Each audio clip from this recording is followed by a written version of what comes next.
Kepala Otorita IKN beserta seluruh jajaran yang kami hormati, pimpinan dan anggota Komisi 2 DPR RI yang saya muliakan.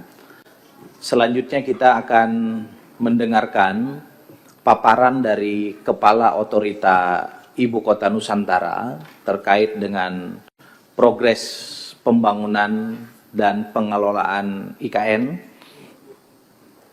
bukan hanya yang menjadi tanggung jawab bagi otorita pembangunannya, perlu saya tegaskan. Saya juga minta agar masyarakat Indonesia bisa paham betul, mulai tahun 2022 sampai 2025, itu pembangunannya kendati tidak diberikan kepada otorita IKN, melainkan ke Kementerian PUPR kala itu, yang menterinya adalah Pak Basuki juga. Itu kira-kira progresnya sampai hari ini bagaimana?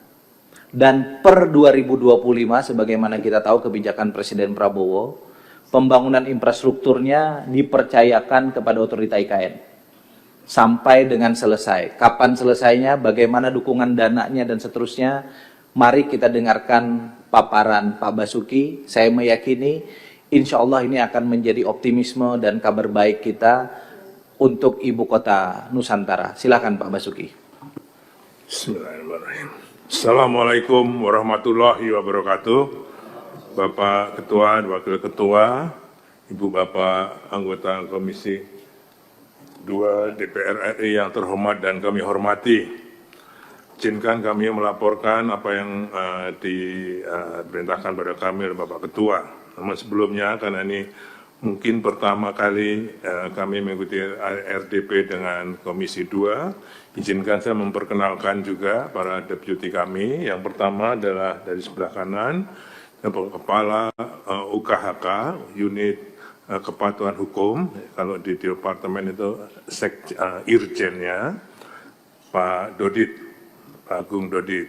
Dan yang sebelah saya adalah Pak Bimo, ini adalah Sekretaris IKN. Yang sebelah kiri kami adalah Pak Dani Sumadilaga, Deputi Sarana dan Prasarana yang membidangi pembangunan dan pengelolaannya nanti. Dan selanjutnya adalah Pak Agung sebagai Deputi Pendanaan dan Investasi, ini yang mengurusi baik investasi swasta maupun KPBU, kerjasama pemerintah dan badan usaha. Yang selanjutnya adalah Pak Thomas, ini adalah Deputi Pengendalian Pembangunan yang mengendalikan pembangunan IKN dan di sekitar IKN terutama. Yang terakhir adalah Ibu Mia, itu Deputi Perencanaan dan Pertanahan yang mengawal RDTR di pemanfaatan tanah di IKN. Ada dua deputi yang berada di IKN karena besok ada acara international visits yang akan dilakukan oleh para duta besar, kemudian juga oleh Lending Agency ADB, Bank Dunia, JICA, ISDB. Nah, jadi beliau berdua kami tugasi untuk mempersiapkan acara besok. Bapak sekalian, slide pertama, untuk merefresh Bapak sekalian, ini adalah pendahuluan progres pembangunan infrastruktur tahap pertama 2020 sampai 2024 dan programnya 2024 sampai 2029. Ini adalah wilayah cakupan dari IKN. Yang tengah, yang nomor 1, 2, 3, 4, 5, 6, 7, 8, 9 ini adalah kawasan pengembangan KKN, IKN. Yang nomor 1 inilah adalah yang KIPP, jadi kawasan inti pusat pemerintahan. Totalnya, kalau yang dari atas yang coklat agak tua ini, 56.000 hektar, sedangkan KIPP sendiri 6.600 hektar, yang ada perkantoran sekarang untuk eksekutif itu. Kemudian yang lainnya lagi adalah kawasan pengembangan IKN, itu ada sekitar 256.000 hektar, dan kawasan laut itu ada sekitar 69.000 hektar. Sehingga total kawasan IKN ini adalah 252.000 hektar. Lanjut. Pembangunannya, tadi Pak Dedi sudah meng-highlight sedikit tentang tahapan pembangunan di IKN. Jadi memang direncanakan dari 2022 sampai dengan 2045. Nanti akan kami laporkan tentang 2022 sampai 2024 ini progresnya kayak apa, kemudian programnya 2025 sampai 2029 yang akan seperti apa. Dan lanjut, kami sekarang melaporkan progresnya. Jadi pembangunan tahap pertama dari 22 sampai dengan 2024 ada sumber anggarannya adalah dari pemerintah maupun dari investasi. Targetnya pada seperti yang tadi tahapan 2022 sampai 2024 adalah untuk menginisiasi infrastruktur dasar, jadi kayak perkantoran, jalan, air minum, listrik, kemudian persampahan. Nah, itu kita bangun. Pertama adalah jalan tol sepanjang 56,8 km dari Balikpapan ke KIPP. Ini adalah keseluruhan progresnya adalah 68,8% dengan anggaran yang sudah dialokasikan 2022 sampai 2024 adalah 89 triliun rupiah. Jalan tol sepanjang 56,8 km. Tujuannya adalah untuk menghubungkan Balikpapan dan IKN dengan tujuan agar dapat dicapai tidak lebih dari 1 jam. Jadi target kami adalah 40 menit. Kemudian infrastruktur air baku, ini yang sudah jadi, dari kita ada 2 sumber air baku untuk IKN. Satu adalah, nanti habis ini ada foto-fotonya, jadi satu adalah bendungan Sepaku Semoy dengan kapasitas untuk air minumnya adalah 300 liter per detik. Kemudian juga ada intake-nya. Nah, sekarang yang kita ambil baru dari intake Sungai Sepaku tersebut sebesar 300 liter per detik juga. Sudah selesai semua dan sudah dengan dilengkapi reservoir 2 kali 6.000 meter kubik untuk bisa mensuplai air minum di IKN.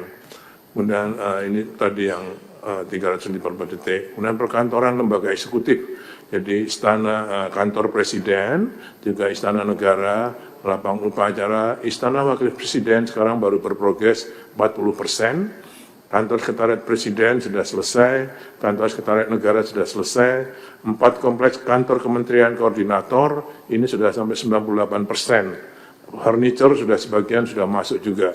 Setiap kementerian koordinator, Kemenko terdiri dari 4 tower. Jadi dengan 4 kompleks kantor kementerian koordinator ini ada 14 tower. Sekarang sedang diatur oleh Kemenseknek untuk menempatkan, kalau itu sekarang ada 7 Kemenko misalnya. Kemudian kantor Kementerian PU sedang berprogres sampai 60% dan kantor IKN. Kantor IKN sudah selesai pada bulan ini, makanya kami akan programkan seluruh kegiatan OIKN akan ada di IKN dan seluruh pegawai otorita akan pindah ke IKN.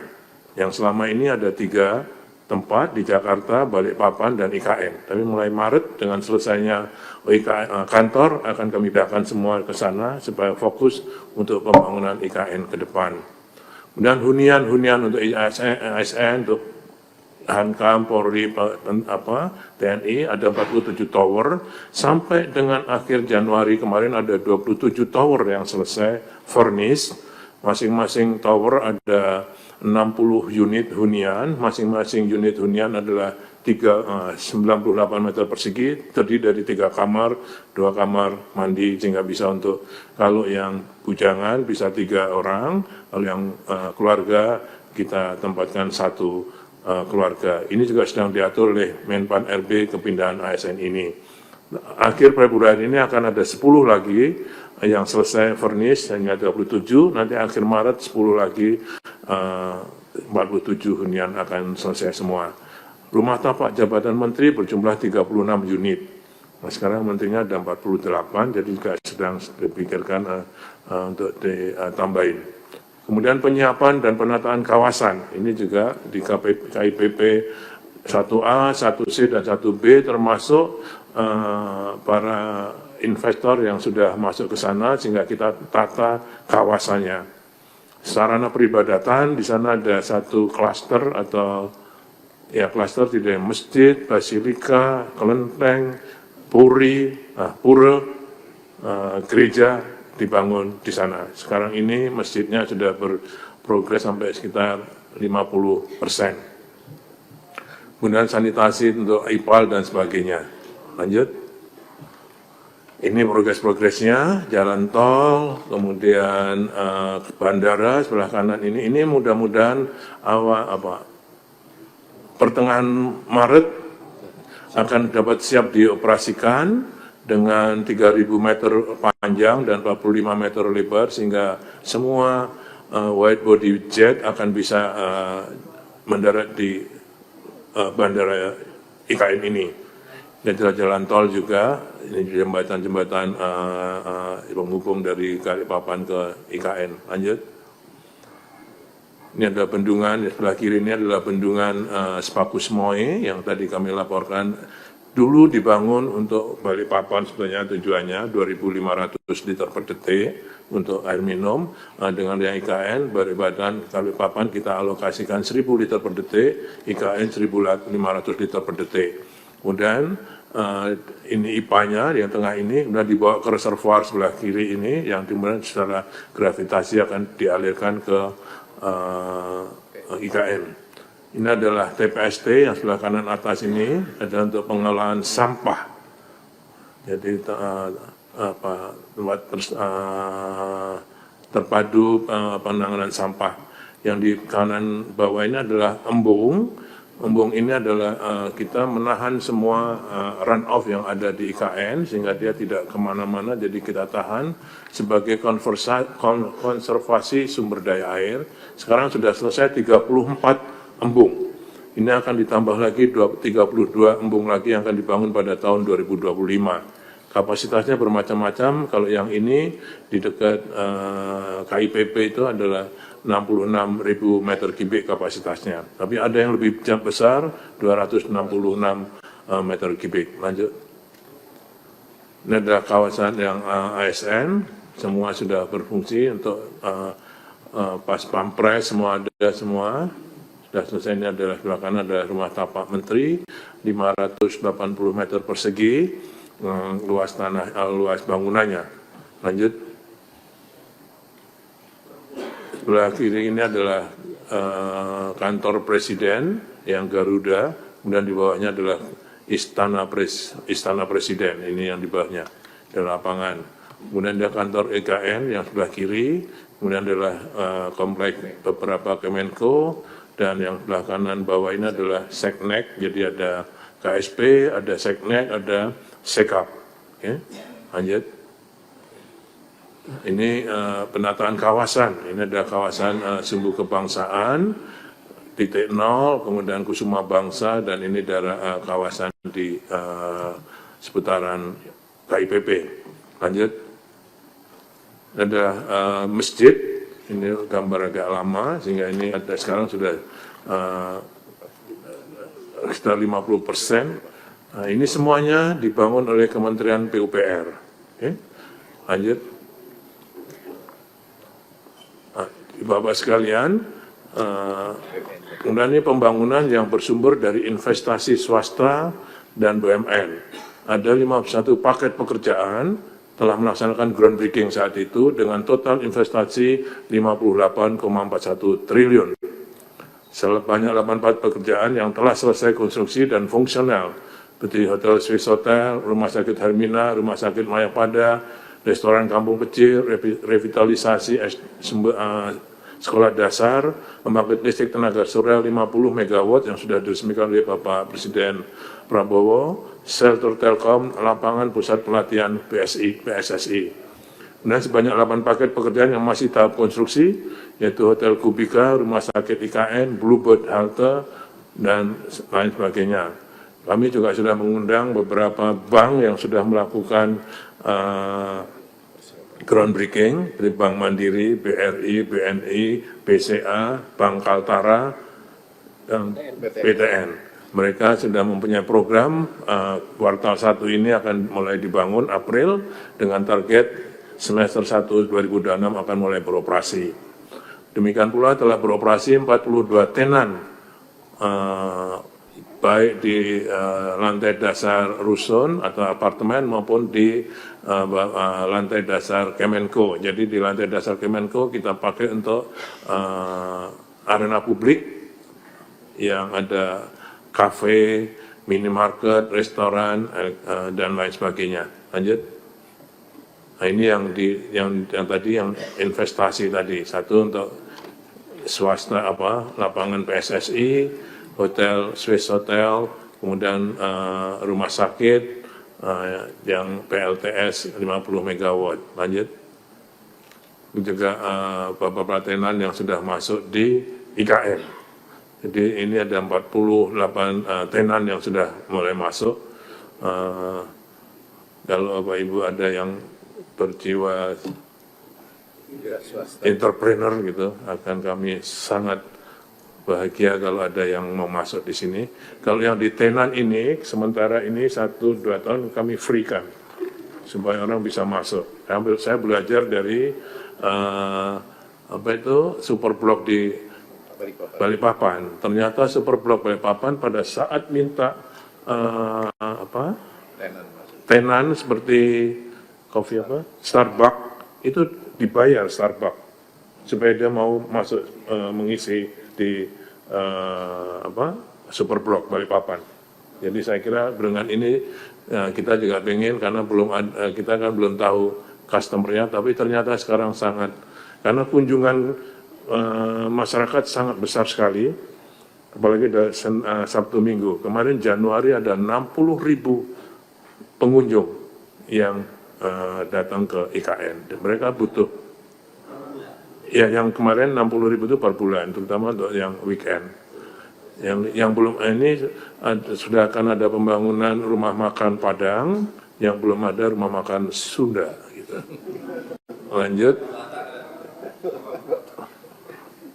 Ini progres untuk pengembangan wilayah. Selain yang progres fisik tadi, kami tadi yang fisik seluruhnya dibangun oleh Kementerian PUPR saat itu.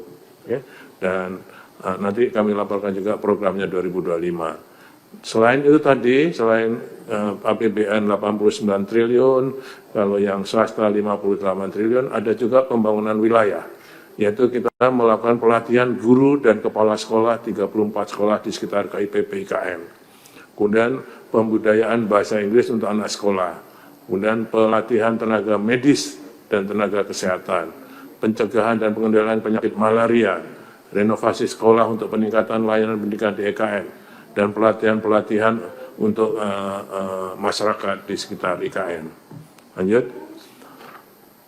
Kemudian juga untuk uji coba teknologi IT, yaitu Smart Living Infrastructure di rumah teknologi, Autonomous Real Transit, ini juga sedang POC semua, Proof of Concept, dan Integrated Command and Control Center, Smart Pole, Intelligent Transportation System, konektivitas 5G Open RAN, konektivitas Low Earth Orbit, Urban Air Mobility. Ini semua sedang dicek untuk program ke depan.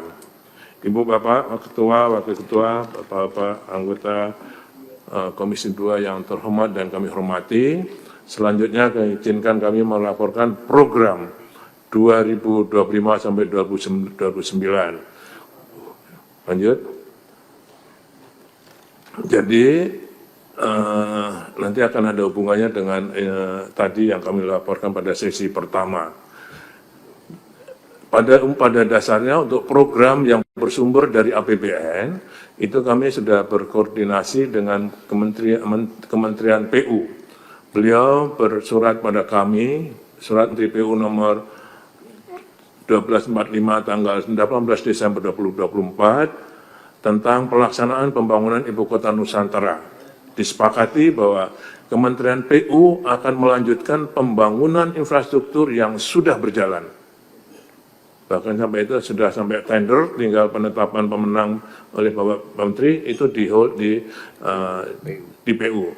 Dan otorita IKN akan melaksanakan pembangunan infrastruktur yang baru dimulai. Oke.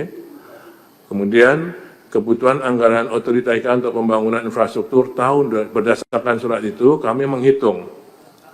Karena pada saat sebelumnya kami juga diperintahkan oleh Bapak Presiden untuk melengkapi, mulai membangun ekosistem yudisial dan legislatif, baik perkantoran, hunian, maupun ekosistem lainnya, jalan-jalan, kawasan, dan sebagainya. Kami menghitung kebutuhannya semua dari tahun 2025 sampai 2028 sebesar 48,8 triliun rupiah yang terdiri dari pekerjaan fisik, 1. Pembangunan infrastruktur jalan dan MUD di KIPP sub BP 1B 1C dengan total panjang 12 km, pembangunan kompleks perkantoran legislatif, gedung MPR, DPR, dan sidang paripurnanya, kompleks ekosistem pendukungnya, dan sebagainya. Kemudian penataan kawasan meliputi rest area Spaku, pusat riset Wanagama rehabilitasi glamping, koridor pasar Spaku, dan pos jaga. Jadi pasar Spaku ini yang dulu sepi, sekarang kan sudah padat dan kumuh. Itu kita tata. Jadi itu kita supaya dia jangan terlalu jomplang dengan IKN nantinya. Jadi kita sudah sepakat dengan para masyarakat di situ. Jadi mekanismenya kita lakukan rembuk desa dulu sampai 5 kali, maunya apa, baru kita desain. Bukan desain kita konsultasikan pada masyarakat, tapi kita aja ngomong dulu maunya apa, mau ada yang mau pasar, ada yang mau jalan, dan macam-macam, dan kita desain. Kemudian yang kedua untuk 2025 dan 2028 itu selain mengerjakan pembangunan fisik yang baru sesuai surat Menteri PU tadi, kita juga mengelola infrastruktur yang terbangun. Jadi semua pembangunan tadi yang sudah dibangun oleh Kementerian PUPR diserahkan pada otorita untuk dikelola, dipelihara, dan difungsikan. Jadi termasuk semua gedung-gedung yang sudah dibangun. Kedua hal ini membutuhkan yang 48,8 triliun tadi. Oke, lanjut. Oke, jadi balik lagi. Nanti ada kesimpulannya 48,8 triliun tadi untuk kebutuhan pekerjaan fisik dan pengelolaan. 48 ini di DIPA awal kami ada 6,3 atau yang sudah direkonstruksi tadi menjadi 5,3 triliun tadi.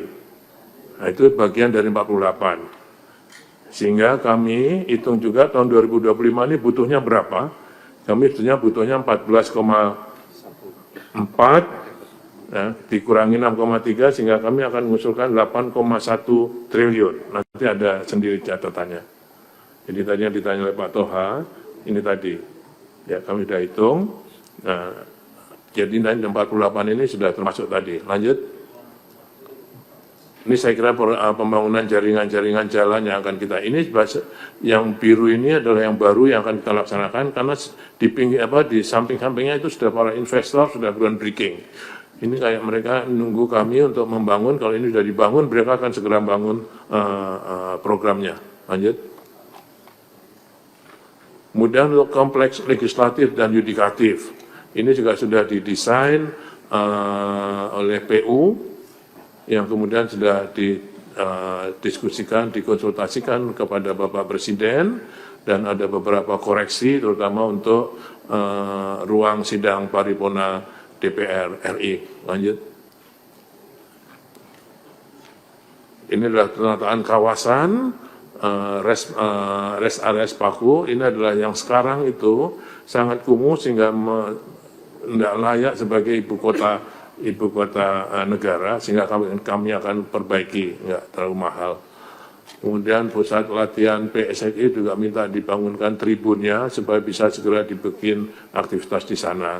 Ini pusat riset agama dan OJK dan terus. Lanjut.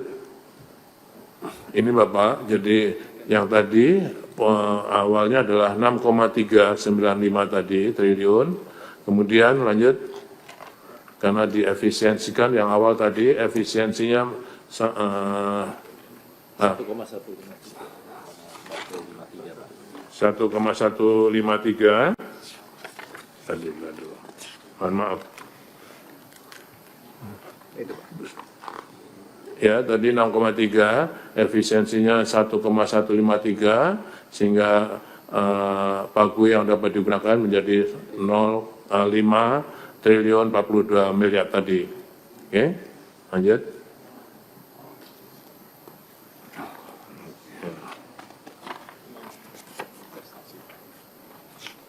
Ini adalah, kalau tadi tentang APBN, ini juga di tahun 2025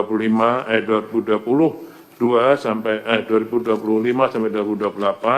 ada investasi swasta murni dan BUMN sebesar 6,49 yang terdiri dari Universitas Negeri Surabaya, PT Makmur Berkah Hotel merupakan bintang 5, PT Citadel dari Malaysia untuk townhouse dan mixed use, dan PT Vitka Deli Food merupakan padang sederhana. Ini yang sederhana, rumah makan sederhana. Kemudian PT Puri Persada Lampung, gedung perkantoran. Jadi ini yang baru kita proses sampai final sampai dengan bulan Januari. Ini pasti akan tambah terus. Lanjut. Selain itu kami juga memproses KPBU, ya, kerjasama pemerintah dan badan usaha. Ada 6 proyek KPBU unsolicited, jadi adalah berdasarkan pemrakarsa. Totalnya adalah 60,93 triliun, terdiri dari PT Intiland Development PTBK, membangun 109 unit rumah tapak dan 41 tower apartemen dengan nilai investasi 33 triliun. PT Nindya Karya, pembangunan 8 tower apartemen dengan nilai 2,60 triliun. Kemudian PT Perintis Trinity Property Tbk dan Truba Group, pembangunan 8 tower apartemen dengan nilai investasi 2 triliun. Kemudian IJM Cek, ini dari Malaysia, dan pembangunan 20 tower apartemen dengan investasi 13,40 triliun. Maxim Global Berhad dari Malaysia, pembangunan 10 tower apartemen 4 triliun. PT Ciputra Nusantara, pembangunan 10 tower apartemen dan 20 unit rumah tapak dengan nilai 6,5 triliun.